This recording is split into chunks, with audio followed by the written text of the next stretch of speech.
Lahat ng mga magbo-boyfriend, okay lang na ubusin ng babae yung pera nyo. Arit bangis, boss! Boss! Jay, ba't nandito ka? Alam Ano ko ka rin ba? dahilan. Gagawa ko ng kape. Anong Alam dahilan? ko rin dahil kung bakit galit na galit yung nanay ni Carlos. May dahilan na, may dahilan? May dahilan. Anong dahilan? Yung girlfriend niya.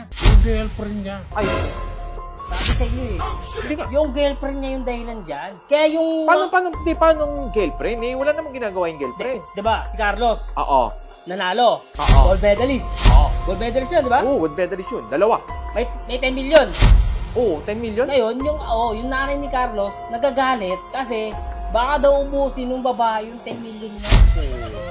Yan pala ang dahilan. Yun yung dahilan.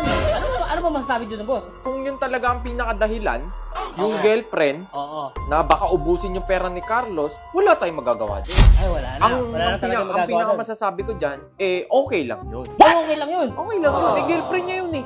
Ay, oo nga, no? Oo nga. Tama, tama. Diba? Kung ikaw may girlfriend ka, ubusin yung pera mo, okay lang, di ba? Oo. Saan ba mahalan? Okay lang, kasi Oo. ang mahalaga, sumaya yung babae. Oo.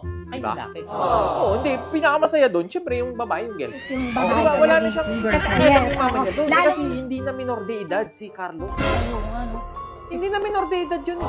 Buti kung ano pa lang, buti kung 15 years old, pwede. Oo, Yung tama, pagsabihan tama. mo, wag kang umano dyan ha, kasi ubusin niya yung pera mo. Oo, oo. Pwede.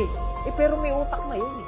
Ay, oo, syempre naman, meron May na yun. utak na yun. Oo. So, sa lahat ng mga magbo-boyfriend, okay lang na ubusin ng babae yung pera nyo. Okay lang yun. Okay lang yun, boss. Okay lang yun. Walang, paano yung mga ano? hindi, walang problema dun kasi as long as masaya yung babae. Tama, tama. Diba? Eh, Alam nga naman oo. ipagdamot ni Carlos yung pera niya doon sa babae, di malungkot. Ay, oo. Di pag nalungkot yun, di magbe-break sila. Ay, oo, baka Di break up na yun. pag nag-break up yun, di malulungkot ni Carlos, hindi niya makukuha yung gold medal. Siyempre, may stress yun. Ito, iniwan ako ng babae. Imbes nagtitraining, iniisip niya yung girlfriend niya. Wala na, wala Kasi na. wala na, iniwan siya. Madidepress na yun. Madidepress. Oo, tama, tama. Ma-heartbroken si Carlos. Grabe, sakit po. Kaya okay lang, sa lahat po.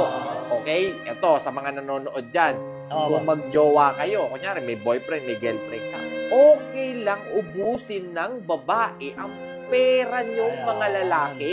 Okay na okay yung boss. Okay na okay, yun. walang problema doon. Ang pinaka-importante kasi sa lahat, Jay, yung pagiging masaya ng isang tao. Uy, grabe boss ah. Diba? Napakalawit na. Dami mong ang pera, Oo. malungkot ka naman. Tama, tama. Aanhin mo naman yun. Di doon ka na sa naubos yung pera mo, pero ang saya-saya mo. Ang tanong dito boss, parang pinagpulit daw kasi ni Carlos yan eh. Yung nanay niya sa babae. Yun naman ang para sa akin ay hindi maganda. Lumingon ka sa iyong pinanggalingan. Uy, kinusersan yun ah. Ang taong hindi marunong lumingon sa pinanggalingan, sige, tuloy mo. Mas babaho pa sa malansi. Diyan ba? At mabaho.